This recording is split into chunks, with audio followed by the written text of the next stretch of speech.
Dia 15 de junho, o Instituto Ayrton Senna realiza o Seminário Internacional sobre Motivação na Aprendizagem. E eu vou conversar aqui com a Catarina Sete, que é especialista em educação integral do Instituto. E eu queria começar perguntando para você o que é educação integral. A educação integral, ela tem como objetivo geral a formação e o desenvolvimento humano global daquele estudante. Então, ela implica, em compreender a complexidade e a não linearidade do desenvolvimento humano. Então, para isso, ela vai romper com aquela visão que a gente tinha de cognitivo, afetivo e motivação separado. A gente entende que tudo isso acontece de forma conjunta e complexa. Então, essa é mais ou menos a definição de educação integral que visa o desenvolvimento pleno dos estudantes. Quer dizer, não tem relação com a questão de período integral na escola. Não, não tem relação com quanto tempo o estudante fica na escola, mas sim como a gente vai olhar para o desenvolvimento daquele estudante, como que ele vai sair da educação básica, preparado para quê? Então, a educação integral tem a ver com olhar o desenvolvimento humano de forma global. Isso foi até uma transformação ao longo dos anos na educação aqui no Brasil e também quando foi aprovada a BNCC, né, que é a Base Nacional Comum Curricular, que passou a falar das habilidades socioemocionais. Explica para o pessoal que assiste ao Papo de Mãe o que são essas habilidades socioemocionais e de que maneira as escolas passaram a prestar atenção a isso. As competências socioemocionais a gente pode definir de forma muito simples, que são as nossas características individuais e pessoais. Então, elas são a forma como a gente pensa, a gente sente e a gente se comporta. Então, eu sou uma pessoa super aberta ao novo. Então, eu sou aquela pessoa curiosa, aquela pessoa que sempre tem novas ideias, aquela pessoa que busca entender os motivos por trás dos fatos. Ou, eu sou uma pessoa que tem uma autogestão muito elevada. Então, eu sou aquela pessoa que consegue gerenciar, que consigo focar, que sou determinada. Então, de certa forma, ao longo da nossa vida, a gente vai recrutando essas competências socioemocionais de acordo com o que a gente passa, né? De acordo com os nossos desafios e obstáculos. Então, as competências são as nossas características gerais, pessoais.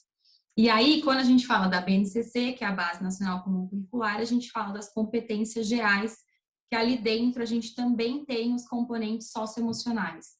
Então, depois que a base foi implementada, as escolas começaram a olhar para esse desenvolvimento socioemocional, entendendo a importância dele para o aprendizagem do estudante. E daí os professores também tiveram que se adaptar a isso e receberem uma formação para conseguir lidar com isso, já que foi determinado, né?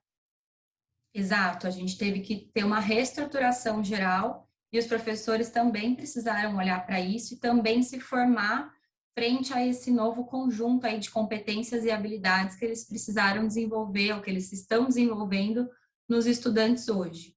A gente, dentro do Instituto Ayrton Senna, a gente tem um projeto de vida que a gente leva para as escolas, que aí ali a gente tem aulas e formações para os professores para que de fato eles consigam desenvolver de forma intencional essas competências dentro de sala de aula. Uhum. E, Catarina, eu vou repetir aqui o nome do seminário internacional, que é um seminário sobre motivação na aprendizagem. O que é essa motivação na aprendizagem? Essa é uma pergunta interessante, Mariana, porque quando a gente fala em motivação, todo mundo acha que sabe o que é motivação, porque a gente usa muito esse termo motivação no nosso dia a dia. E aí a gente sempre se refere, né? A Mariana é super motivada, por isso que deu certo tal coisa que ela decidiu fazer. A Catarina não foi tão bem na prova porque ela não estava motivada. Então a gente tende a usar muito esse termo no nosso dia a dia.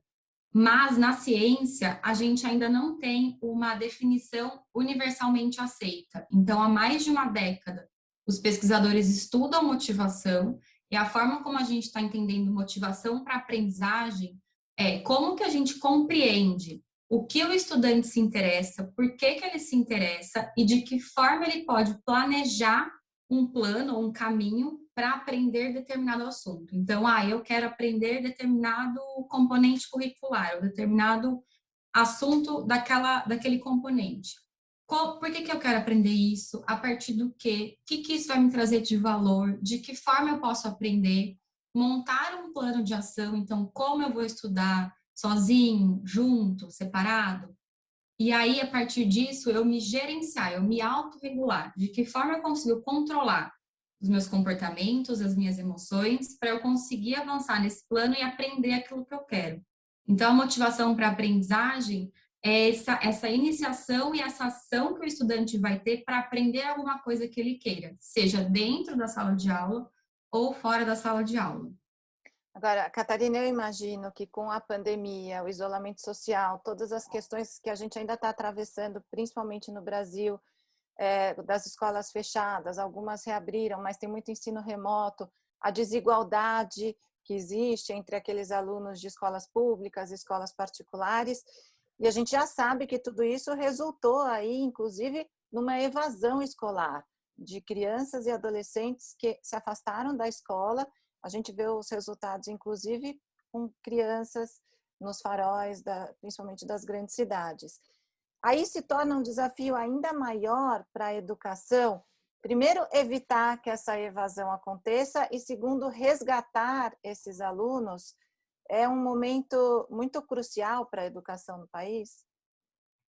Sim, esses dados de evasão são bastante assustadores. Eu acho que são dados que a gente precisa olhar com bastante cuidado e, de alguma forma, a motivação pode ajudar a gente nesse sentido. Por quê? Através da motivação que o jovem pode se engajar e se empenhar e voltar para a escola, visto que ele vai, então, achar um interesse, achar um objetivo em aprender aquilo ou finalizar os seus estudos. Então, através da motivação, a gente também pode auxiliar esses jovens a não desistirem da escola. Por que e como motivar esses alunos? Por que motivar? Eu acho que eu posso listar aqui 3 razões para a gente olhar para a motivação, né? Então, a motivação, a gente já tem evidência científica que ela impulsiona o aprendizado, seja dentro da escola ou fora dela. A motivação faz com que a gente tire os nossos planos do papel. Então, a partir da motivação, eu entendo qual é o meu planejamento e o que eu preciso fazer para seguir e atingir o meu sucesso. E junto com isso, a motivação vai ajudar a gente, então, no crescimento pessoal e na satisfação com a vida. Como desenvolver? A gente, dentro do Instituto, está trabalhando com uma base teórica que divide a motivação em 2 dimensões, ou 2 grupos, vamos chamar assim. Então, o primeiro grupo, que a gente chama de dimensão motivação, tem a ver com o nosso autoconhecimento e o nosso planejamento. Quando a gente olha para uma outra dimensão também importante para a gente concluir e ter sucesso nas nossas atividades, a gente chama de dimensão de autorregulação, que é o quanto que eu consigo gerenciar os meus comportamentos, emoções, para eu poder atingir, então, esse sucesso.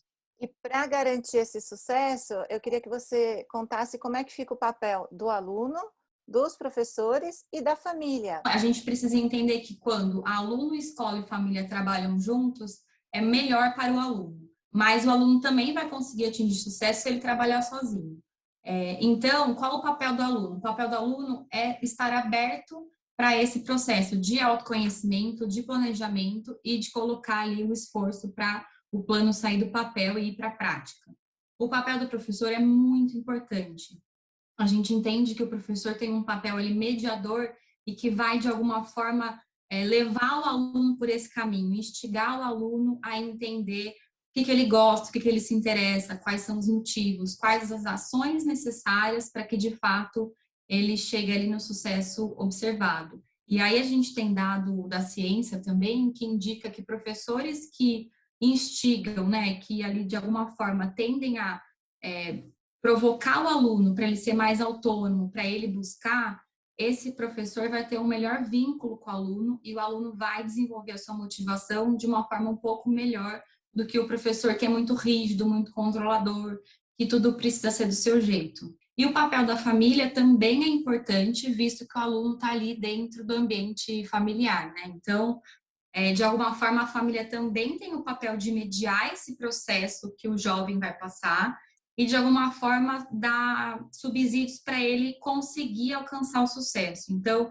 a gente precisa entender que as famílias têm o papel de suporte também, né? Então, de alguma forma, os familiares precisam entender por que que esse jovem está querendo aprender aquilo, ou por que que ele quer esse sucesso, quais são os motivos por trás disso, criar um ambiente favorável para que, de fato, ele consiga atingir o seu sucesso dentro do seu plano de ação, e aí também auxiliar o jovem ou os seus filhos, né, crianças, a lidar com as suas emoções e sentimentos. Então, ensinar como que lida com a raiva, como que lida com a frustração, como que a gente pode gerenciar isso. E também é interessante que a família abra um espaço de troca, né? Então, que os pais ou os responsáveis estejam abertos para ouvir também esse jovem, de acordo com o olhar do jovem. E como é que vai ser esse seminário? Quem que vai participar? Quem que pode assistir? Quais os objetivos de vocês? O objetivo desse seminário é trazer a motivação e a importância dela baseado em evidências científicas.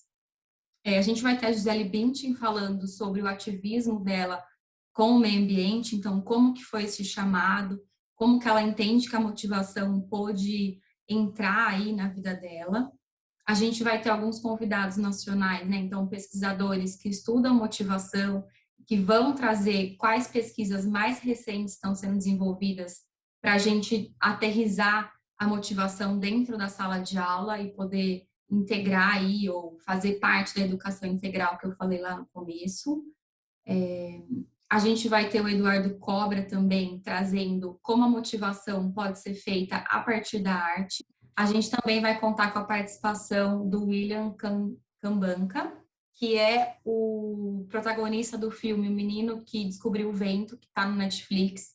Então, ele também vai vir fazer uma fala para trazer como a motivação impulsionou ele a tentar resolver o problema ali da onde ele morava. E também vamos contar com a participação da Jane Goldar, que vai falar sobre, sobre a ciência e a motivação, né? De que forma a ciência pode revolucionar aí o conhecimento sobre os animais, que é o foco que ela trabalha. A gente também vai ter pessoas que trabalham no Conselho Nacional de Educação, que trabalham em secretarias de educação de alguns estados do Brasil. Então, o evento vai estar bastante focado em ciência e como que a gente aterriza a motivação para a política pública no Brasil. O evento é para todo mundo, então é aberto ao público, e ele é de forma gratuita no dia 15 de junho. Catarina, e tem o PISA, que é o Programa Internacional de Avaliação de Alunos. Como é que está a educação do Brasil, os alunos brasileiros nesse ranking, digamos? Bom, Mariana, o último dado que a gente tem do PISA é de 2017, e ali a gente tem resultados que apresentam, então, que no Brasil, 29% dos estudantes têm baixo rendimento na prova por conta da ausência da motivação. Então, em outras palavras, a gente pode entender que a motivação resulta aí em um impacto de quase 50 pontos a mais no desempenho dos estudantes. Esse dado é um dado mais antigo, antes da pandemia, então provavelmente esse dado deva ter aumentado por conta da pandemia, das questões de evasão e de falta de motivação para a aprendizagem que a gente conversou antes. E daí, para vocês que estudam isso, vai ser possível recuperar tudo isso que se perdeu nesse período? Essa é uma discussão importante que a gente vem tendo. Vai demorar um pouco para a gente recuperar, mas eu acho que é importante a gente olhar para esse momento, entender, acolher os alunos, acolher os professores, entender que a gente está passando por um momento muito desafiador e que a motivação também pode ajudar nesse momento, né? Então, acho que olhar para a motivação nesse momento, continuar olhando para as competências socioemocionais, que também têm um papel super importante em diversos resultados de vida, é uma chave importante que a gente pode continuar fazendo para atravessar aí esse momento tão desafiador para a educação, principalmente a educação brasileira. Lembrando que o foco, né, dos trabalhos do Instituto Ayrton Senna é a escola pública brasileira. Então, tudo isso voltado justamente para a escola pública. Exatamente, Mariana. Tá bom, então depois vocês contam para a gente o resultado desse seminário, Catarina. Pode deixar. Muito obrigada pela oportunidade e espero todo mundo nos seminários para discutir com a gente sobre motivação.